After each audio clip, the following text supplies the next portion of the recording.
What is going on, everyone? Welcome back to another episode of the Patriots Pulse podcast. I'm here with my co host, Andrew.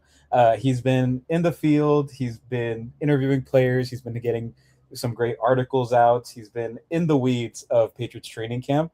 I've been an outside spectator, so it's been something that I like reading about, watching any videos I can, spreading a little bit of information that I learned. But let's hear a lot from Andrew today. I'm looking forward to talking to him about Patriots football. Andrew, how are you doing? Yeah, I'm doing good. No face today for the both of us. Carlos decided he didn't want to wear a shirt today, so this is what we have resorted to.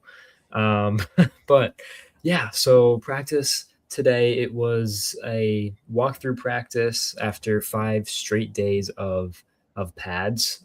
Pretty intense workload for this group recently, and just really throughout this entire summer. But yeah, walkthrough practice, not a whole lot of takeaways, but we will be recapping just this these last couple days in general, dating back to Monday. So yeah, I'm excited to get into it.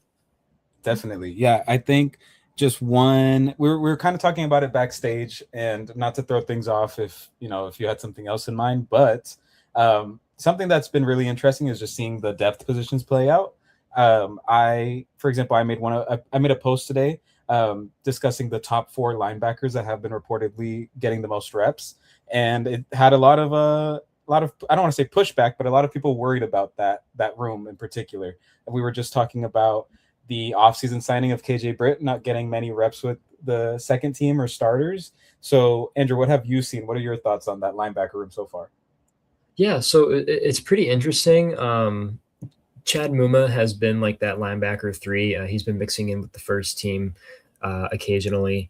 So those top three guys, they seem pretty set as of now. I mean, there's still a lot of summer left, but linebacker four, it was KJ Britt for a little bit, but recently UDFA Khalil Jacobs has been making a push. He is now repping ahead of KJ Britt at the linebacker four spot on the second team. Yeah, he's really making a push for this final roster. This is a guy who was a team captain at Missouri last year, aggressive tackler. He can be a pretty capable blitzer.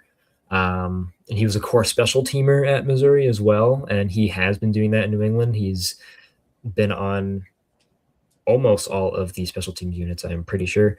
Um, yeah, that's probably how he can cement a roster spot, and right now it's helping him go up the depth chart here. Yeah, definitely. I think going through the pre-draft process, just reporting which players visited, the guys that the Patriots had a lot of interest in. A name that always popped up was Khalil Jacobs. They had brought him in for a 30 visit. They met with him at his pro day, so they clearly had a lot of faith in him, I guess you could say, and just interest in him. So when he didn't get drafted, I don't know if you remember, Andrew, but I don't believe he signed until like a week after the draft. I remember he went inside for a short amount of time, and I was surprised that he didn't get signed right away. But Yeah, it when was the late. Patriots did sign him, it was yeah. Go ahead. No, yeah, go ahead. I was just agreeing. It was a late Yeah, signing. Like I remember going through, or like I saw that they signed him. I was like, I figured he had already been signed because I thought this was a guy who was going to get drafted on day three.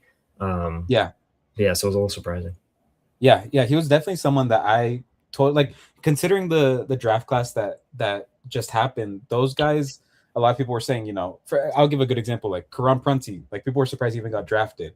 That whole day three group was people that could get drafted, could not, but it wouldn't be a surprise if they did. And I feel like Khalil Jacobs was someone that I fully expected to get drafted. He was touted as like a very versatile defender when he was at Missouri. He's a bit of like a smaller guy, so he was really good in coverage, but he was also very good downhill and chasing after the quarterback. So, like I said, when the Patriots did get to sign him, it was pretty exciting because I had a lot of faith in him. I think that he has the potential to be, at the very least, a rotational linebacker. And to see it kind of come to fruition now, and for him to push for that linebacker four spot, it's really exciting to see. I as much as like, it's crazy to think that after all these years of being, a Patriots fan and watching these guys, we used to always talk about like who's going to be the starter, who's going to be the second string guy, who's going to.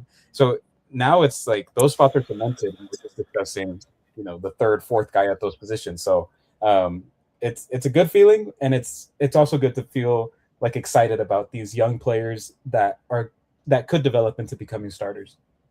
Yeah, that's the big thing about this year. It's like last year we're looking at this team really just looking for capable starters at a lot of different spots, and now this looks like a really complete roster. I mean, their biggest flaws are, oh, do they have can the young tight ends bring enough juice to that Mhm. room this season, or who do they have a proper cornerback five behind Charles Woods? Like this is a pretty well-rounded team. And on the topic of cornerback, and I know you mentioned Karan Prunty, he's a Mhm. guy who's also getting a little more run with some of the guys higher up on the depth chart here. I mean, today in the walkthrough, he was the cornerback right behind Prunty. I mean, not Prunty, behind Charles Woods. Mhm. That used to be Kendall Vildor, no longer. And yeah, he's been expanding his role.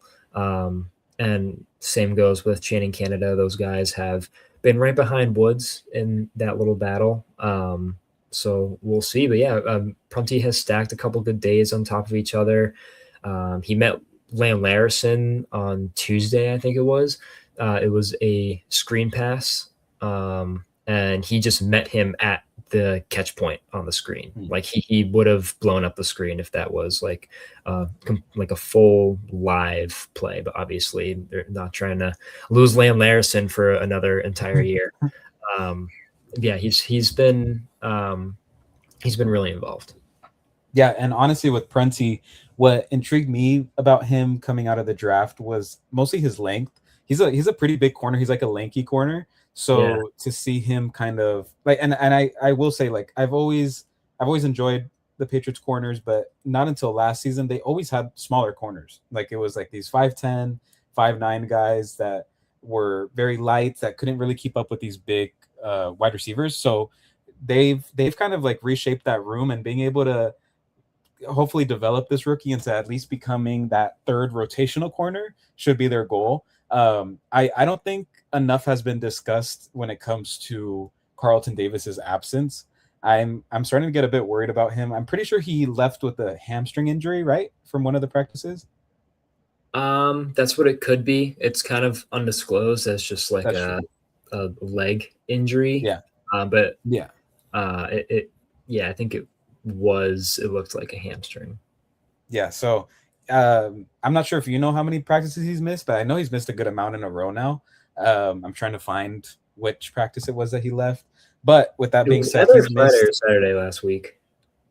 Yeah, so he's missed like a good amount now in a row, and I mean, if anything, it's given Prunty that opportunity to earn himself a role to get more reps. Charles Wood seems like a shoe in to be that third corner.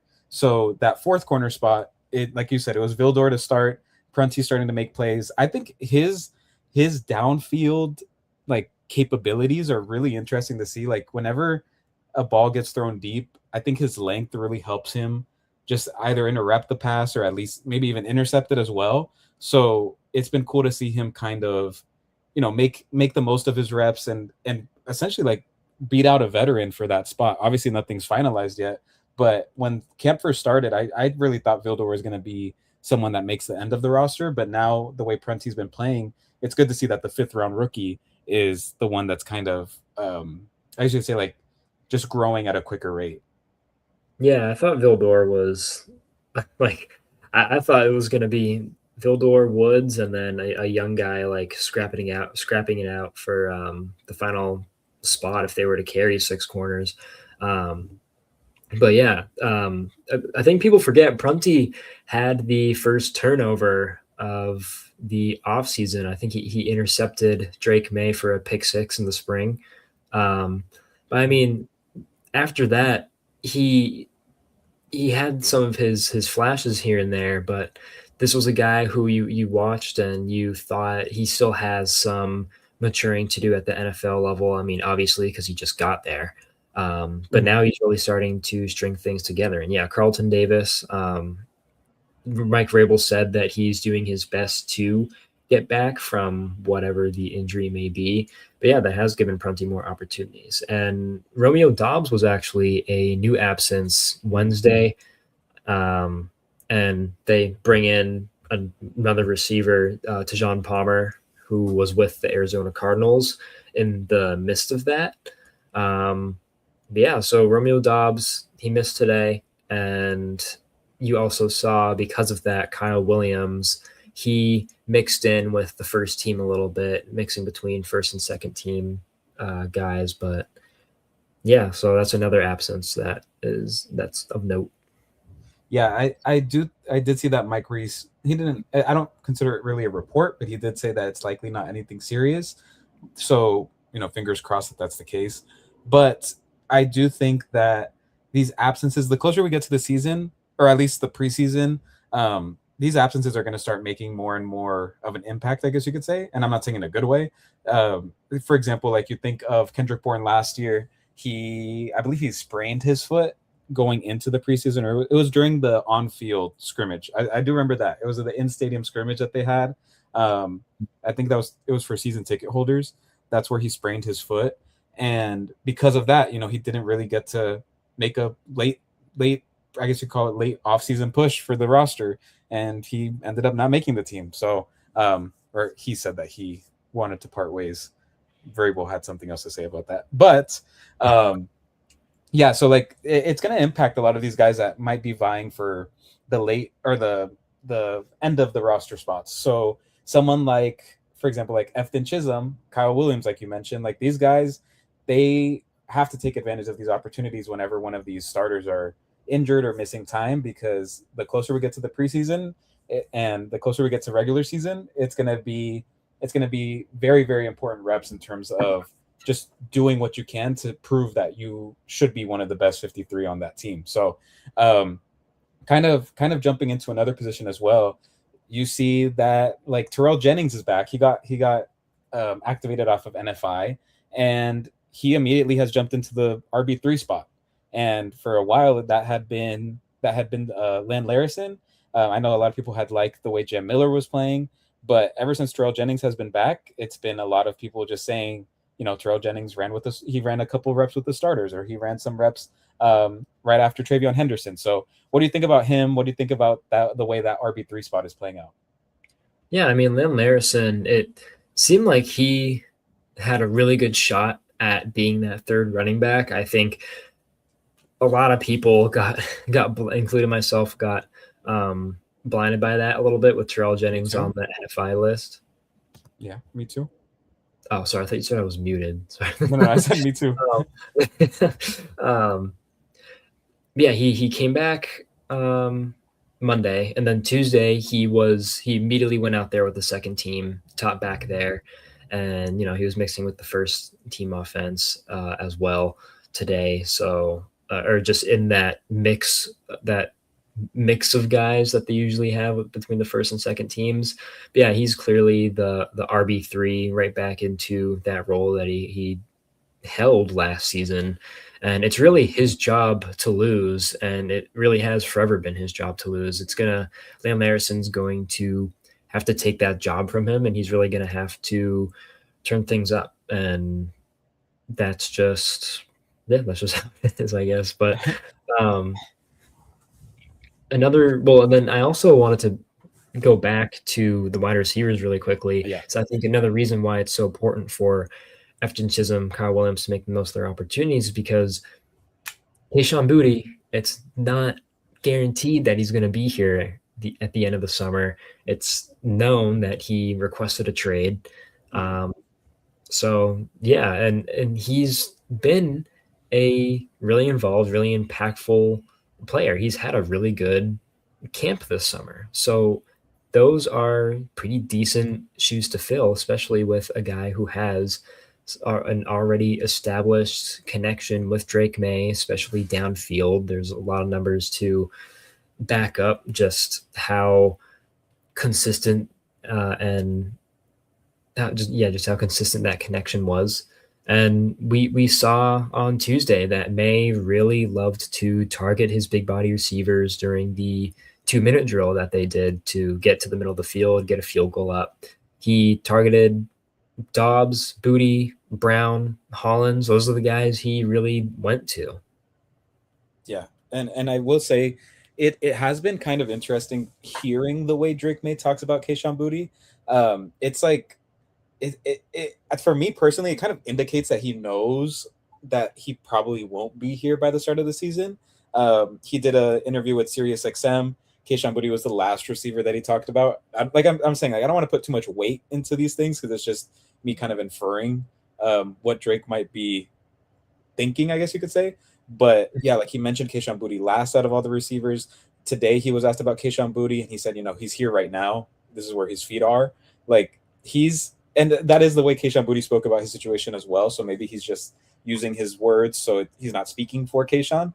But I do find it interesting that the way he talks about him, he's always complimentary, of course, but he kind of says it in a way of like, I look forward to keep growing with him, but but he always starts it off also by saying, like, he's here now, he's doing the most with what he can, like all this. So he never really talks about him in a very like confident way in terms of him being on the team, but he talks about him very confidently as a receiver and as someone that he can trust and he can throw to, and not be worried about whenever he's on the field. So I don't know if you've ever like had that thought whenever you hear Drake talk about him, or if you hear like Mike Vrabel talk about him as well.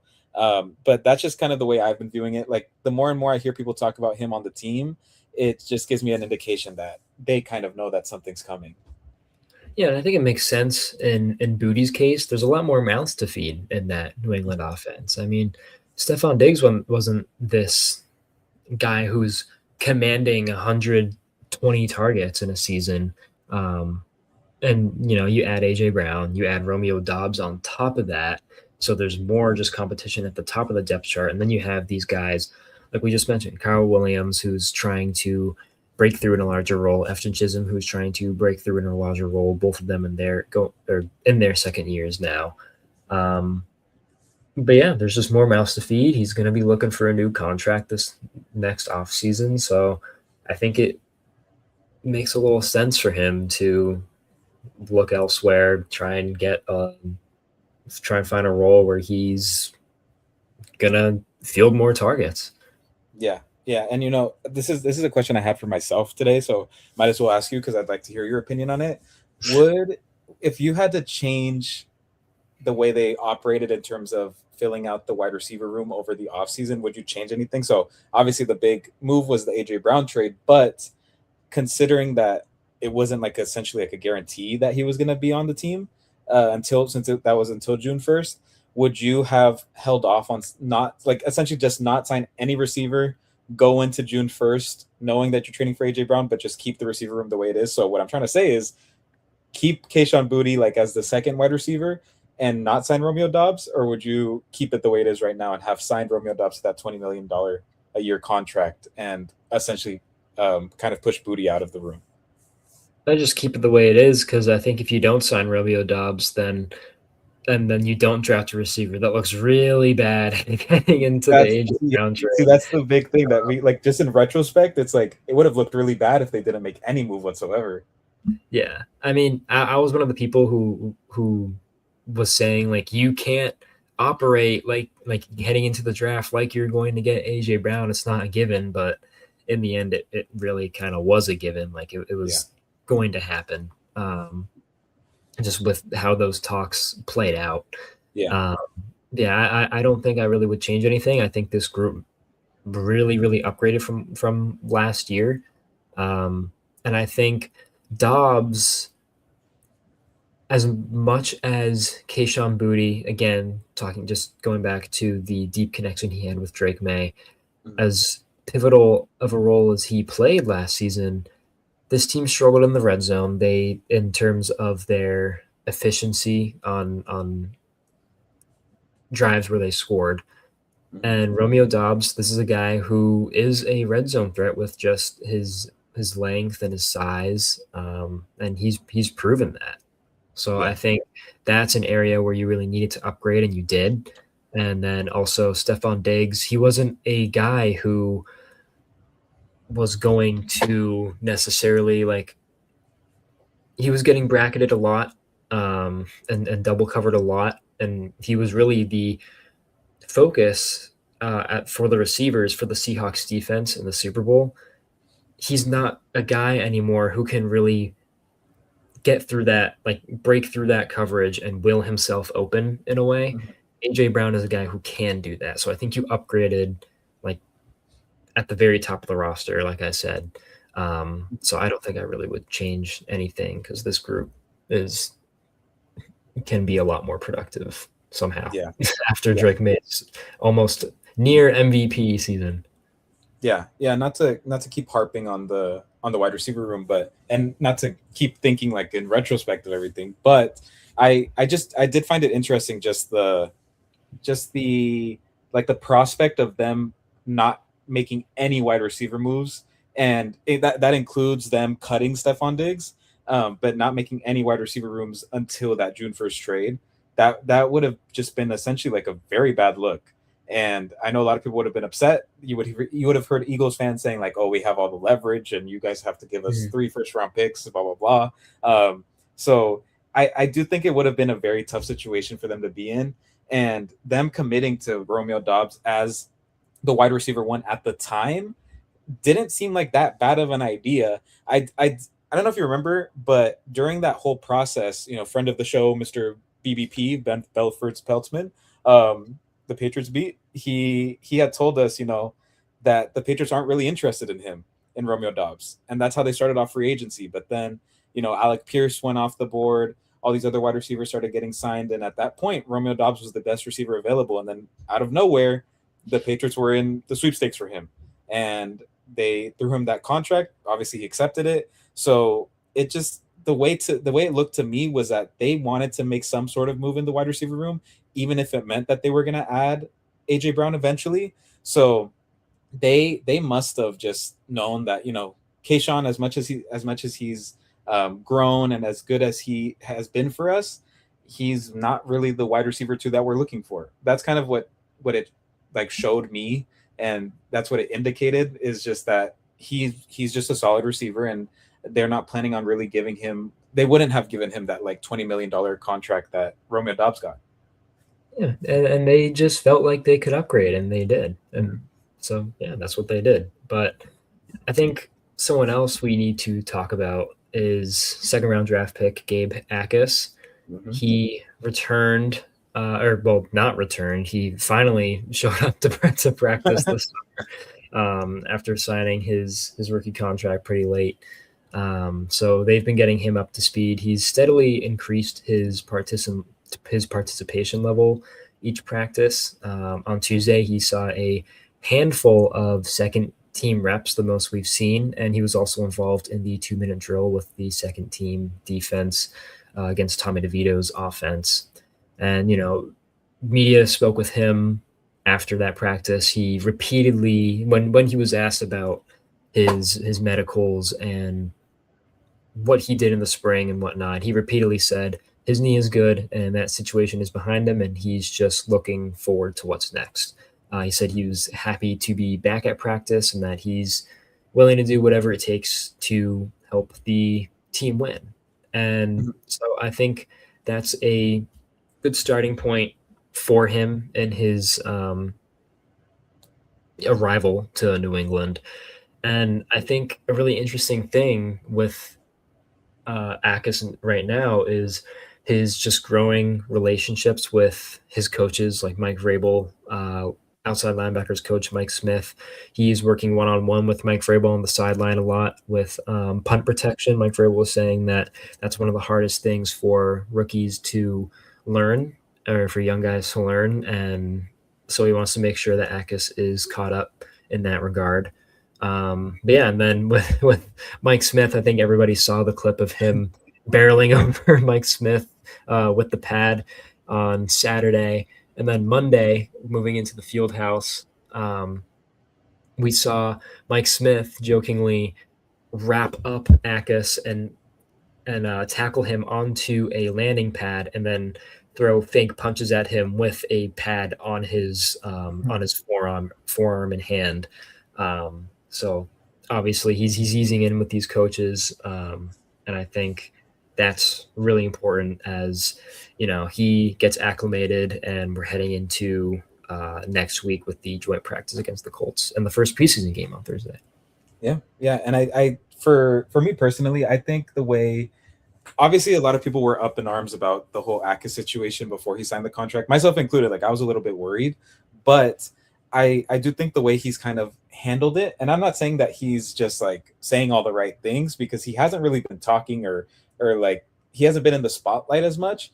But yeah, honestly, I think people just felt at ease when they saw how big the dude was and when they saw how like violent he could be. It just made everyone forget about everything. Because I remember leading up to like before he had signed his contract, people were saying like, yeah, like I wouldn't be surprised if it's a red shirt year. I don't think he's going to contribute at all. And then one video gets circulated of him knocking his position coach down, and now everyone's like super excited for him to play this year.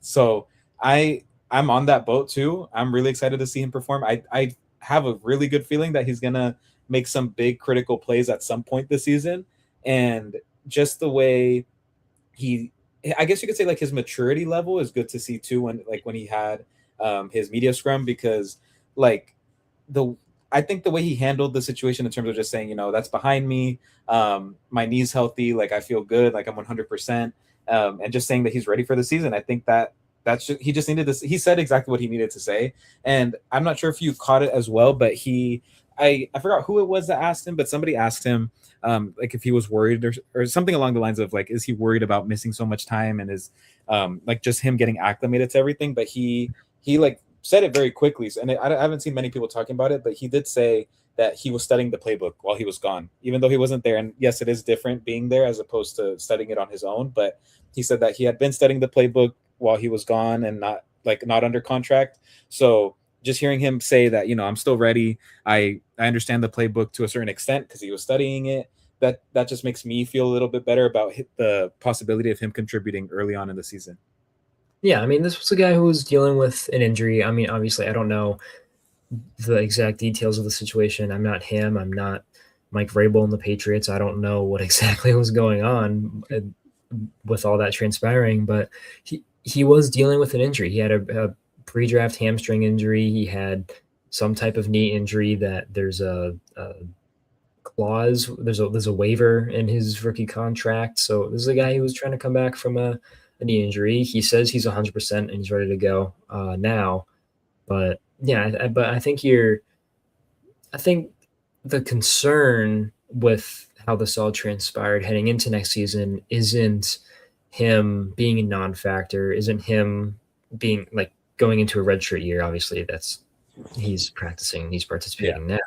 But I think it's how quickly he can ramp up is what you're really looking at heading down the line here. And if he can make that immediate contribution that people were talking about when he got drafted, because he had the quickest path to make an immediate contribution. And this is a team that they kind of replaced Caleb on Chason with the Dreamount Jones signing. They have Harold Landry, but he still hasn't practiced yet. He had knee surgery this offseason.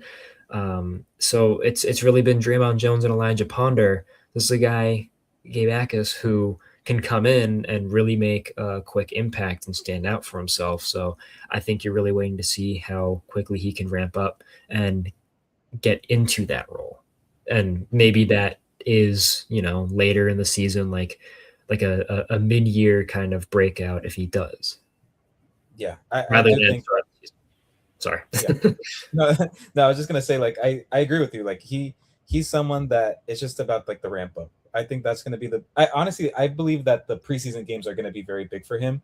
I'm not sure how much he will play, just considering that they might play it safe with him, health wise. But I do believe that if they do give him a good amount of opportunities, he's someone that you I think so. I would assume you think so. Like he's someone just by his like stature and play strength and like aggressiveness, he's someone that's going to take advantage of these third string, fourth string guys if he's in the game during the preseason. So I'm excited to see him in the preseason. I think that he can make some impactful plays and highlight plays. So he's someone that I'm very, very excited about going into the season. Yeah, he literally looks like an action figure. Like I kid you not. If you like if you're at the preseason game and you're close enough in the stands to see the players at a solid distance, like he literally looks like an action figure. Like that dude is straight muscle, like 1% body fat. Like he looks just like a unit. Yeah, so I'm excited about him. I think, like I said, everyone's concerns and like worries and anger towards him just completely went out the window when they saw him on the practice field. um, well, I think another thing we need to mention in that defense, or another player we need to mention in that defensive edge room, is Elijah Ponder, and how he's operating in his role as essentially the first team edge rusher opposite of Draymond Jones. But he's been productive. And Tuesday, we really saw him consistently pressuring Drake May's backfield. That was one of the Tuesday was a day where you really saw the defense start to crash the pocket a lot, or really from the defensive edge. Um, and yeah, he was a consistent force there, and he also had a early pass breakup, or I guess you could say tip around the line of scrimmage on May. So yeah, he's another guy that's really stepping up into this role. He had 4 sacks in his last 8 games of last season. He was a UDFA last year. But this coaching staff was raving about him this offseason, and a lot of eyes were on him heading into training camp. And I mean, so far he's producing. Yeah, and even not just the coaching staff, but even Draymond Jones spoke highly of him a couple days ago. The reporters asked him what his thoughts were on the second year edge, and he said, I'll read the quote out. He said his situational awareness for being so young, his talent, his power. Like I said, he has all the tools to be great. He's going to keep just growing. He's going to be a hell of a player, man. I think Pat's Nation got a steal. So just for a veteran that's in his first offseason with the Patriots to say that, it's pretty exciting. Obviously, they're teammates. He's going to talk up the younger players, but I do think that it's very interesting just to hear. Like I said, this is a guy that's played on multiple teams. He's seen multiple rookies or second year pass rushers in the same room as him. So for him to kind of talk him up and think so highly of him so quickly, I think that's just a promising thing for him to say. Yeah, and I'm trying to pull up another quote from Mike Smith, their outside linebackers coach, about Ponder. If you could, Yeah, definitely. Yeah, one thing I did want to say really quick about Ponder too is that what the thing with him is that I'm not fully expecting him to become some sort of like every down pass rusher that's gonna be like a face of the defense. But if Yeah, he can be someone that can rotate in, and I'm trying to think of a good comparison to him, like someone like honestly like a Chase on last year, that he wasn't an every down guy, but he made plays when the Patriots needed it most. If Ponder can develop into that type of guy, then yeah, like Draymond Jones is right. They did get a steal as a UDFA. So he's someone to watch out for and see how he develops and if he could actually follow through with everything that everyone's saying about him. mm-hmm. Yeah, and then found the quote finally. Mike Smith back in the spring repeatedly just talked about the expectations that he has for Ponder. He said that he's done quote unquote freaky stuff, rushing off the edge during the spring. But he said, quote, "I've got very high expectations for him. Very. I mean, all these guys have done great all spring, but he really, really looks comfortable out there. It has really slowed down for him. I got high expectations for him." So this is a guy, again, receives a lot of praise heading into training camp from the coaching staff. And, he's out there producing on the first team offense. So, and like you said, Carlos, you're not expecting him to be the face of the defense, like blossom into this 12 plus sack a year guy. But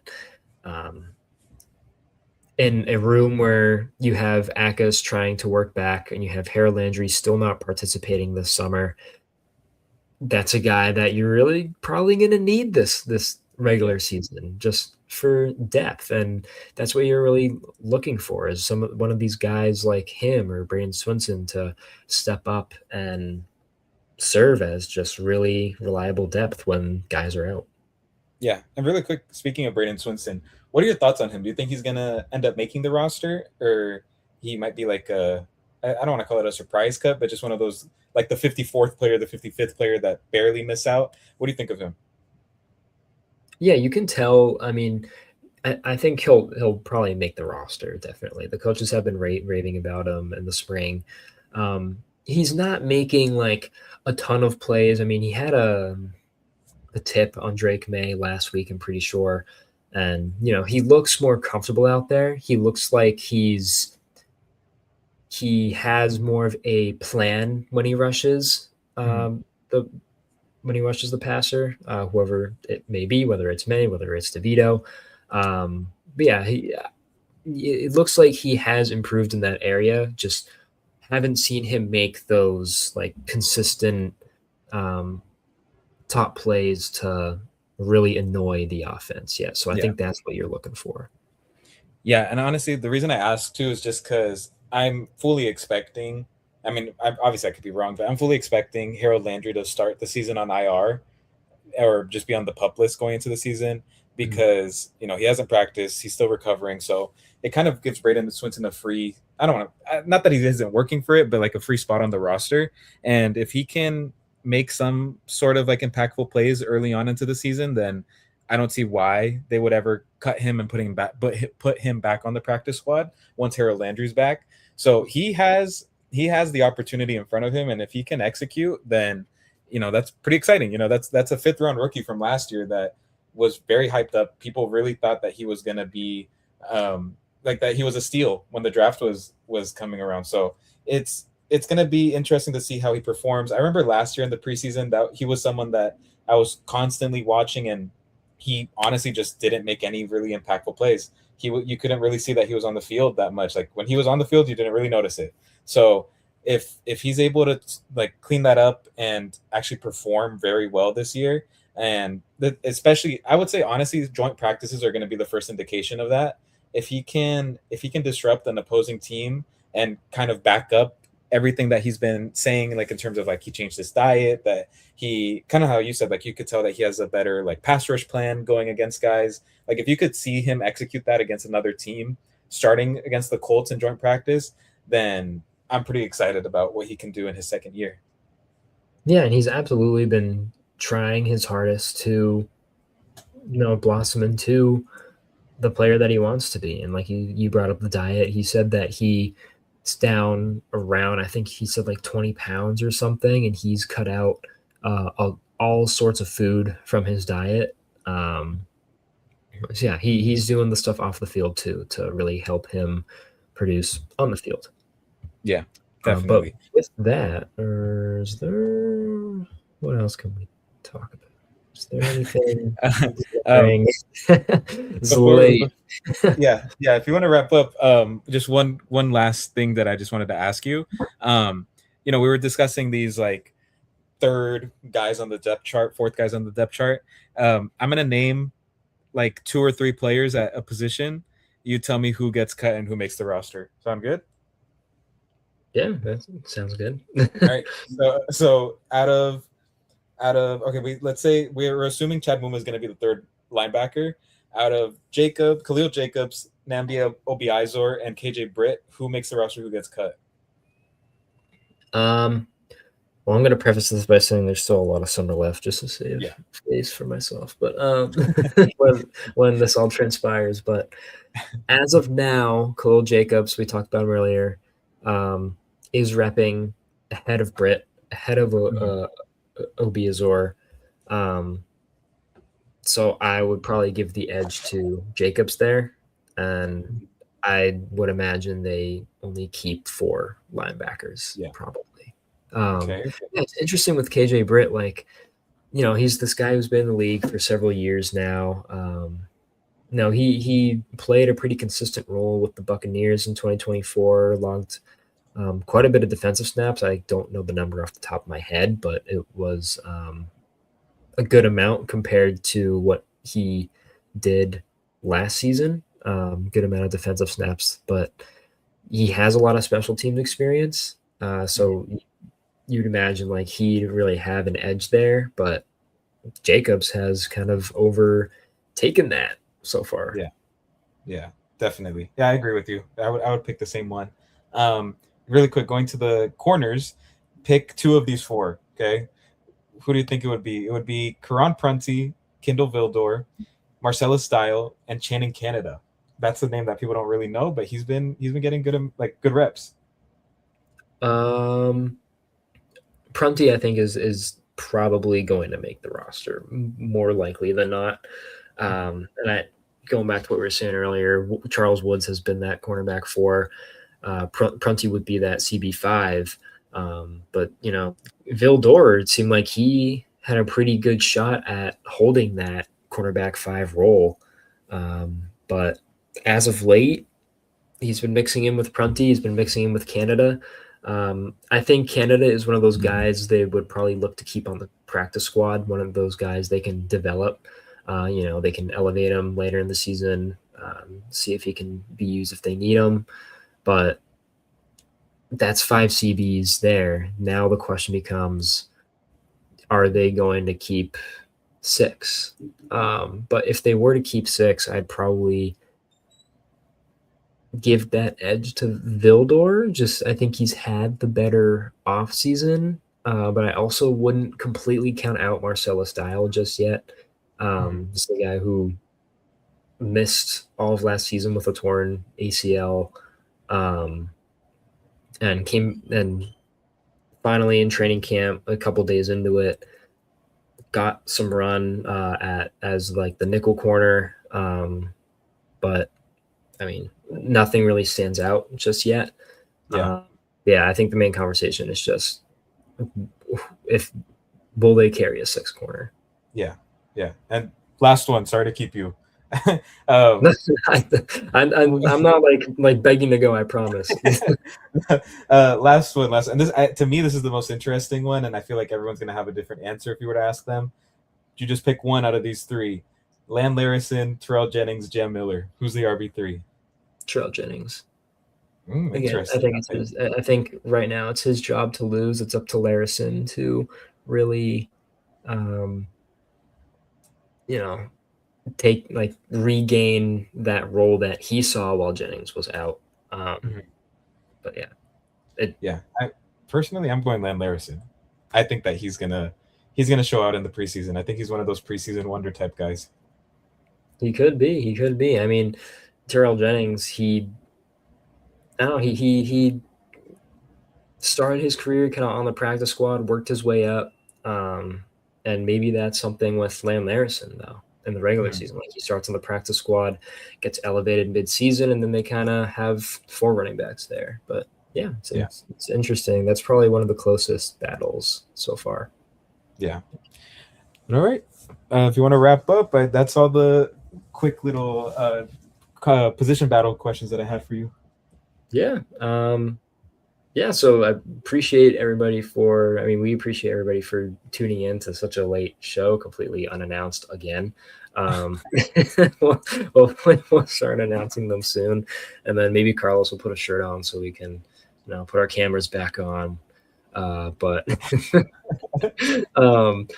so just looking forward.